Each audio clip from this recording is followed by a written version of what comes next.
What is going on, guys? It is your boy Cash, and I know you've never seen me upload content on this game. It is Shadowverse. It's actually the only card game that I play, because Slay the Spire is kind of hard to say that. I do play Yu-Gi-Oh, but definitely not Duel Links. So this is my go-to game, and I want to start making new content for it. I want to start showing you guys some matches, some weird deck creations, and really get some ball rolling on this game, because I want to start making content for the games that I play off stream, as well as want to play it more on stream and have an audience for it. So I thought what would be the best idea is to wait for the brand new expansion to come out, open some packs for you guys. I completely don't know what any of these cards do. I haven't even seen the loading screen. You know how you see the loading screen and you get like a detail of what these cards do? Not at all. So we're going straight in there. I'm gonna blow all these crystal rubies, and I'm gonna blow all my tickets. We're gonna see what we get. If something's shiny, we're checking it. And then let me know if there's any cards that I should have been looking for. Like, dude, you idiot, that was a good card. Just so you know, also guys, before I even go into that, I just want to show you guys that I only play Haven, Puppet, well, Portal, Shadow, and Rune. Those are the only classes I play. So I split everything in half, so every other thing I sell. I want to know what you guys, if you play this game a lot or not. I want to switch up the 4. I definitely want to keep Rune, and I think I want to keep Portal, depending on what I get. But I want to start competing also as well. So I need to start sacrificing. What do you guys think of the top 4 currently with this patch in Unlimited? I do play Unlimited more than I play Rotation, but you can play pretty much both. So let me know what you guys think. I'm sticking with those 4. All right, let's get to it. We're going to open those 10. We're going to open them nice and slow, baby. Nice and slow for you guys. I never skip it. You got to always see how this animation goes off, like... Open it up. What we got flying out of this thing?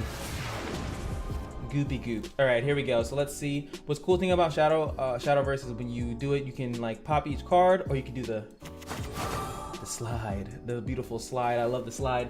All right, so I don't know what any of these cards do. I'm not gonna read most of the lower cards because, you know, Fairy Circle is just a reprint. They do that, by the way. They reprint cards. Like, boom, there's a Runecraft. I'll probably look at maybe like Runecraft and Portal at the end to see like certain cards that I could have got or did get. Like, what is this? Draw a card, or Red Follower can attack for the next turn. Return the follower to the hand if you have the... Oh, yes, we have more cards for the drawing aspect. If a card's broken, yeah, you could probably have 3 copies of it. Which is like the max amount of copies you can have in a deck.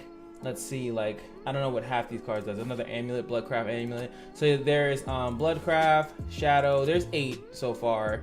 Bloodcraft, Shadow, there's also Neutral. Neutral's, it can go in any deck. This game is actually similar to like other games of this type. Only certain cards can be used in certain classes. So I'm hoping we can get something shiny to pop out in our first 10, because they give you 10, by the way. If you guys have never played this game before, they give you 10 of each of the current packs as a hey, thank you for playing kind of thing. And then when a new expansion comes out, you also get 10 of the new pack to keep up with that same thing. Ooh, we got Summon the Guardian, give it X and X, deal Y damage to the leader. Oh no. Oh no, they did not do that. Restore X damage to your leader. Hey, X and Y equals the number of times this card has been spell boosted, split randomly between the 3 effects. Oh, so I can't necessarily control how much it heals and how much it does damage, but well, see, X is a random, is the boost that I might get. So but that's still really bad, because that you could actually spell boost this to like 20, and then you can hit 10 to face, 10 here, and maybe 0. I don't know if you can actually get 0 on one of these, but that's a crazy card. Holy shit. And spell boost is every time you play a magic. You play a spell card, it's spell boosted, so it would be at 1, because every time that expansion drops in this game, there's usually some type of theme that they're trying to go for, and I'm hoping that one of these cards will like suck me into it. Oh, nice. A 0-cost card that puts 2 copies of these things. Radiant Artifact deck is actually one of the most unique deck types that I've ever seen in a card game. Is about putting cards into your deck, which is pretty much only digital. Let's see what this guy is. Swordcraft. Fuck Swordcraft. I swear to God, I hate Swordcraft. My friend loves it. I hate it. So it's so he's a one cost 1/1. And whenever you play him, he gets more effects based on when you play him. So if you play him at 2 costs, he'll be a 2/2. Play him at 4, he's a 3/3 with Bane auto kill stuff. Then as you can see, and so forth and so forth, he just becomes way more broken depending what she does. I think it's a check, but like it's actually, you know, pretty cool. And then there's evolve effects. This game also has something mechanic called evolve, where depending on if you go first or second, if you go first you get 2 of them, if you go second you get 3, just to kind of get a feel of what the game is. Last Word Reanimate 2, this is a great card. See, like this one, evolve, summon 3 ghosts. And it still has the last words eliminated too, but it only goes up +1/+1. A lot of cards go +2/+2 when you evolve them, and that's pretty cool because now you have a thing. This thing comes out, you evolve it, gets +1/+1, and summons 3 1/1 storms, which means that they can attack directly. And he gets, like, that's pretty good card. You're probably gonna see this card a lot, but it is 4 cost for a 2/2, so it's kind of, you know, a little bit. Dragoncraft is another class in here, and I'm talking because I'm starting to get upset because we haven't seen any BAM yet. Where's my BAM? I'm hoping for my BAM. What is this? Forest Craft. Banish a thing with 0 attack or less. Draw a card, banish, and then, oh yeah, see, that's probably what you want right there. And it's a free draw, which is not that bad. What else do we have here? Runecraft, yeah, baby. Randomly put 2 of the following cards in your hand. Earthright, subtract 1 from the cost of these cards. That's pretty good. This is actually a really good card, especially if you're running Earth Sigil, which is this thing. And then, oh, I hate that. So they put this card. This is a reprint, which is cool because you get a card to look a little bit cooler. But I prefer them not to do that because I want new cards. I don't want a reprint of a card that I already have, just so they can have a reprint. And so far we're looking pretty dry. No, before I say anything, we got Majabane, Omen of the One, and that was the guy that's actually like, he's like the head leader of this shit. At least he's like the main character on the face of it. So let's see what he is. He's a neutral card at that. So that's pretty cool. So let's read him out because he is very shiny. If there are no duplicate cards in your deck, excluding himself, so you can have multiple duplicates of him in the deck, give your leader the following effect. At the end of your turn, if only 1 allied follower is in play, give +2/+2 to a random allied follower, which is weird because if only 1 allied follower is in play, that would be no whatever. All right. They do that sometimes to get her over, like stuffing having like a block or something, whatever. And then you'll deal 2 damage to a random enemy follower. That makes sense. And then 2 damage to the enemy leader. This effect is not stackable and it lasts for the rest of the match. So at turn 6 you can play this guy, but you have to have no duplicate cards in your deck.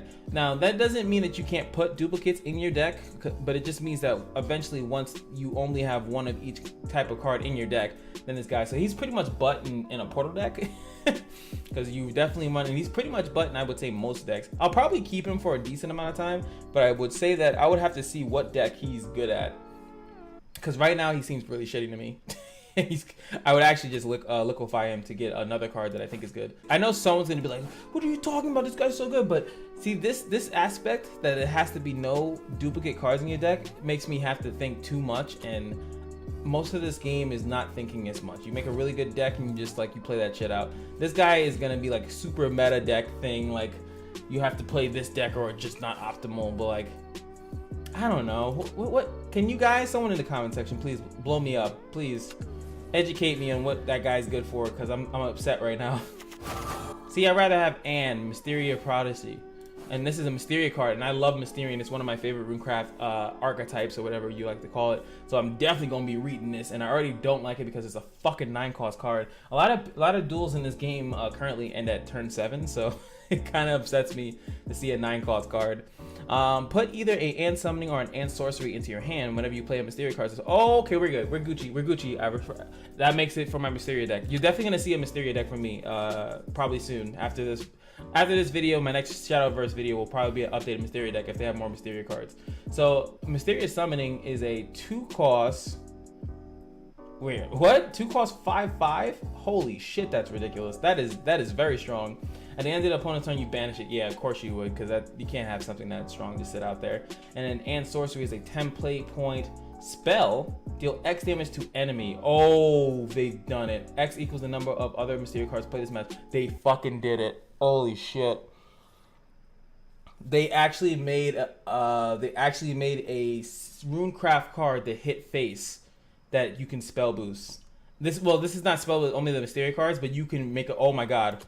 I'm gonna make 3 of these, and that is gonna be my deck. So if you get turn 9, But see, hold on, and sorcery is also a 10 play, so that's kind of like you play her on turn 9. Well, actually no, you can play her much earlier than that, but it still costs 10 to use the card. So that's gonna be a little bit difficult. Any evolve effects? No, not at all. So holy shit. Oh, that's so good to see. I'm excited. I'm excited. If there's any deck that I might fodder off, it's probably Shadowcraft. It's not tickling my fancy. I don't enjoy playing it as much anymore.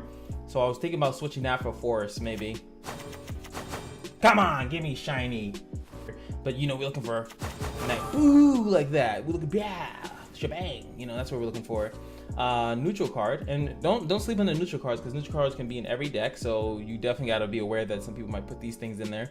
Give +3/+0 to a follower, any guy, so it could be an enemy if you want. Give that follower the following effect: whenever this card attacks, deal 3 damage to this follower. Okay, so you definitely don't want to put it on someone else, because when that guy attacks, this guy's gonna start dying. We did 10, and we got the guy that I think is ass. So we're gonna do the rest of these 4, and then I see, as you can see, I have 825. It does cost 100 to do a pack opening, and they're pretty generous. Like as you said, you get 10 for each of the packs, plus 10 when they drop a new one. So they're pretty damn generous. So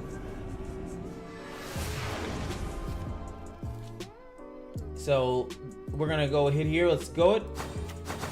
Shadowcraft, come on, bring me back to Shadowcraft, baby. Okay, so she's a 6-cost fanfare. Put a Shadowcraft follower that costs 5 points, 5 play points from your deck into your hand. That is actually kind of really good, because you can specify by deck crafting, by making a really sharp deck, you can make sure you know exactly what that 5-cost card is. Now, I don't know any of the new cards, that I can't really think of what card you'd want that to be in a regular deck, but that's still pretty good. that is available to us. And she has an evolve effect also. A Necromancy 5, aka if 5 cards die, that's how Necromancy kind of works. Subtract 5 from the cost of the Shadowcraft card in your hand, of a Shadowcraft card in your hand until the end of the turn. And you can choose it says. So I can get a 5 play point card, and then I can subtract it and make it 0. Or I can make something else in my hand that's very hefty and then subtract it and make it 0. So that's pretty good. That's very, very good card. This is a very good Shadowcraft card. You definitely will see that in decks, no doubt. That's 100% in every Shadowcraft deck. Because why the hell not? Ooh, we got some Goldie. Deal 1 damage to an allied follower. Deal 3 damage to an ally follower. Oh, to an enemy follower. So 1 damage to one. So you have to have, yeah, and it says right here, you have to have an ally follower do 1 damage to, and then they have to have you do 3. This seems it is 1 cost though, so that's actually really good for Dragoncraft, because there's a deck that does nothing but like removal, and then they just drop a big storm on you. So that's a really good card. You'll definitely see that in some Dragoncraft decks. Another one. Oh, Shadowcraft. That is a Shadowcraft legendary, because Cerberus is probably a reprinted version of a Cerberus card. And by the way, if you guys don't know Servant of Silence, look at 3 Servant of Silences. I'm gonna read her first because she clearly wants me to. Nice art though. And if you guys don't know, every card in this game, and I should have said this earlier, perfection lies in quiescence. Talks. Quiet yourself. Has like a line, evolves, sometimes looks better, that one doesn't really. Language separates us. So every card is very uniquely made. Hone your blade, my chosen. Ha! Really cool effect. I like that really a lot about this game. I love games that have voice lines and a personality to the card, so you can kind of attach yourself to certain cards. But that's my card, baby. Like this bear, for instance. What does this bear have to say? Interesting. What else do you have to say? I can relate. So you know what I'm saying? Like depending on like how it goes, you can definitely do that. But let's look at shiny. Shadowcraft. Summon a Mimi right paw hellhound and a Coco left paw hellhound. That's kind of weird because that's like how her other one works, but you didn't summon it. It was like a spell card that went into your hand. She does have a thing effect, so we have to see how good this is. So this is a 1 play point follower, and here it is. So we already see, right? I said you can put a 5-cost card in your hand. So we already have the combo here, because this is a 5-cost Shadowcraft card. You can put the 5-cost Shadowcraft card in your hand, reduce it to 0, and then you can immediately play her amongst evolve another one. So boom, this is the combo that they're giving you. So boom, this is 2 damage to the enemy leader specifically. It's a 2/1 card, and you're gonna get that. And then the Coco is a restore health when that one dies, and this one is hit the enemy leader when that one dies as well. And then boom, we also have evolve. Give all other allied followers last words, deal 1 damage to a random enemy follower, which is really good. But it's cool that you almost fill the board, right? Because you play the other card, right? You evolve it, get this one out, so that's 2 monsters on the field. This one summons 2 other monsters. So with that play alone, you have legitimately four monsters on the field. Two have last words, so when they die, you're gonna restore health, and the other one's gonna deal damage to the enemy. And then she's also a 3/3. Like, so it's pretty solid, pretty freaking solid. Oh no! I pressed the back button, and I got another one. Oh, I backed out by accident. Well, we got this. So the last pack, I would have got this. So let's look at who she is. Portalcraft, yay! Oh my god, my friend showed me this one, and I was like, this is such a shit. What is with these? What is this? This is ass. And again, oh wait, there's an evolve. I was thinking, like, when I saw this by itself, I was like, yo, this card is ass. It's a 4-cost 1/4 that has Bane. It doesn't have Rush, so it's like for a legendary card to have Bane and not Rush. Like, yes, it cannot be destroyed by spells. And in fact, you can deal damage to it, but it only need to do 4 damage. It's not like the worst thing. Someone evoing it can kill your legendary card, so I was like, it's kind of whack. But I didn't know how to evo effect, so let's look at the evo effect. Put a destruction in white into your hand. This is where the cookie has to be made. So you can't destroy this card with straight up effects. So you have to do, if you evolve this, you have to deal 6 damage to it in some way, shape, or form. You can bounce it to the hand, return it to the hand, but what is destruction in white? It is a 10-cost Portalcraft amulet. Holy fuck. And this amulet puts a destruction in black into your hand. Whenever an ally follower is destroyed, subtract 1 from the cost of this card. So as allies destroyed, so this is definitely puppet-esque. This is also yeah, this is very puppet-esque, artifact-esque. I think because I think puppets, when they die, they do get banished. Whatever. So it actually works for most Portalcraft stuff. So we don't want, and then again we have this. Oh, but it also has a now added effect that at the start of your turn, restore 2 defense to your leader. So you're also gonna want to take this amulet out because it's gonna keep healing you over and over and over again. So that's crazy. But then we have the destruction in black, which is probably the same thing. Yes, and when an ally follower is destroyed, subtract 1 from the cost of this card. Cannot be destroyed by spell or effects. For an amulet, that's really good. And this thing is dealing 5 damage to all enemies. If an allied destruction in white is in play, deal 10 damage instead. Ladies and gentlemen, welcome to the deck. That's how you get into the deck, because that is stupid. So both of these, they brings out amulets that cannot be destroyed by spells and effects. Amulets are already hard to kill, so that without being able to remove it, you'd have to bounce it. You'd have to actually banish them, and unless they banish amulets in this game, in this iteration, that is pretty much a guaranteed fuck you to you. Holy god, this card is really good. And I told my friend it was shit. Let's hear her talk. Show me how much you worship me. I'll show you, baby. Nobody else but me. Woo! Sing it, girl. Not bad. Not bad. And then she evolves, and then she has one. They always have one other quote when they evolve. Me or the world? Which is more important? Yo, she is kake. I love it. And then some other cards, as we saw, most of them not really too crazy about, but we got, that was a good one. Now we have to go through this, which I'm going to be able to do the rest of the 8, and that's going to be the end of the video once we're done with that. But let me know what you guys think about the cards. So I see how that one's good. That evolve effect is really good, but I'm still feel like I'm missing something with Mr. Omen of 1. Omen of Liquefy is what he's about to be.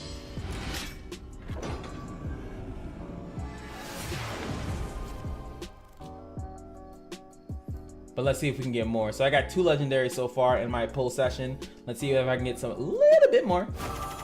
Ooh, we got a gold. I don't think you'll see this card that much though, but it's nice that they have it. It might work. It might be good for the other guy's deck. Come on. We're gonna get a lot of duplicates after a while. We did summon a bunch of packs, so. Haven, where we at? Is that Haven? We got Golden Haven. Oh, this is, look at this sparkly. It's forest, obviously. You see all the leaves and stuff.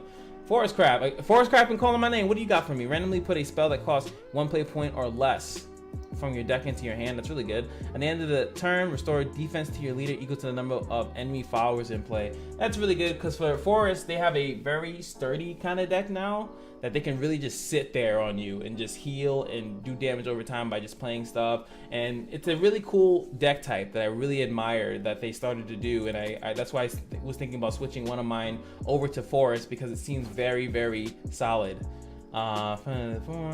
Divine Bird, I think puts a Storm. Yeah, Storm. That actually beats. I have a Haven Storm deck, which is really cool. I'm gonna show that to you guys too. But I definitely have a Haven Storm deck. It's pretty legit. And no, it's not with Heavenly Knight. 'Cause I don't have Heavenly Knight for all the wrong reasons. Come on, show me a card that's priority. Look at this. Look at this. It's like super in his back.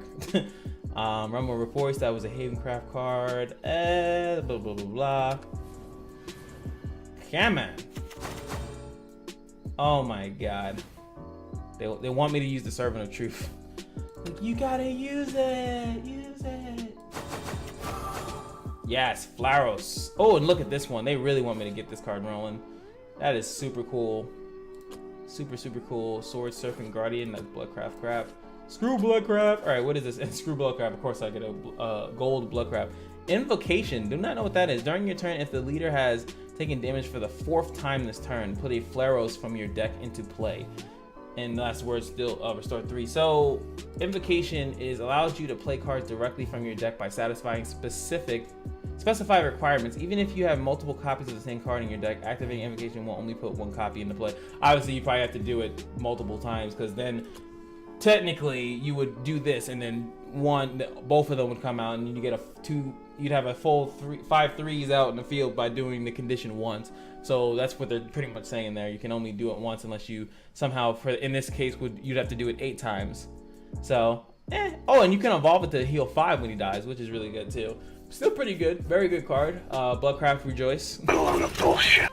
Really, really good stuff. I'm really enjoying this. Sorry how long this video is. I already feel I've been talking for probably about 30 minutes. I might have to like slow this down. Or maybe not. Who cares? I don't really care. I like to just upload videos and my raw excitement and everything like that. So let me know what you guys think about Shadowverse. I'm sorry if this video comes off too long. If it is too long, I'll probably try to trim it down a little bit. But outside of that, let me know what you guys think of the 4 classes I should bring into, including this patch and this update. What is your favorite cards? And if you are mostly from Knights Chronicles, check this game out. It's free to play, and it's a very generous company. Cygames is very generous. I know you guys like generous companies, and this is one of the generous ones that you're gonna love.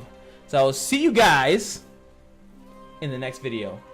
Remember to hit up my Twitch, subscribe to the channel, all that good stuff. I'm out. Peace!